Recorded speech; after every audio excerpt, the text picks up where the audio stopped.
Shida. Jamani, mtoeni huyu. Mwanamtamu, tafadhali mwambie dada yako aniachie mwanangu Tinatono, aniachie mgudi wangu. Shida. Wewe hebu mtoe mama yangu tafadhali. Mimi mwenyewe sipendi mapenzi ya wawili wale, na kama ningekuwa na cha kufanya basi bila uoga ningefanya kwa farakanisha.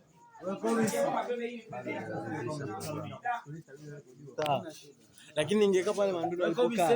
Ningepata kitu kizuri. Nilitaka nikae Manduno akasema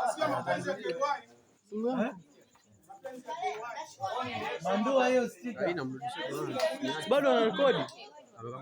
Sika. Amekuacha kelele. Endelea hadi. Ni hebu soma na sikia. Endelea hadi. Endelea sauti. Eti, viongozi tunasikiza au tuendelee kusoma? Wewe nitaenda kuchukua au tumtume kasi. Endelea hadi. Bali naenda kuchukua nje. Viongozi. Baby. Haya. Zakia, mama twende nipendea tafadhali. Mwaija. Sasa unakuja kulia hapa, mimi yuko hapa. Na wewe mpenzi mkwewe, na wewe mpenzi mkewe sijui. Watu wengine vipi jamani? Ngoni, mama usiingilie vita watu. Mwaija, weke ile uko na domo lako kama chea. Kuwa huko, sitakate na nitakutia ngumi mwenzio mimi. Ngoi, sinaanika. Mwaija, uanike umesuuza.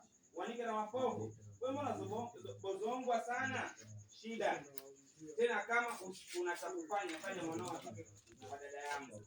Mwanao atoke kwetu nikafanye mimi mwanao atoke kwetu. Nikifanya mimi nisilaumiwe. Anaingia ndani kwa hasira. Kisha na mteja wake wanapita wakiwa wamevalia kanga, topi na kanga animtenge anaenda kumlisha choni akiwa na roho. Kobisi anazidi kushangaa mteja akipitishwa hapo kuelekea mtaani, wote wani hapo wanashangaa. Ha!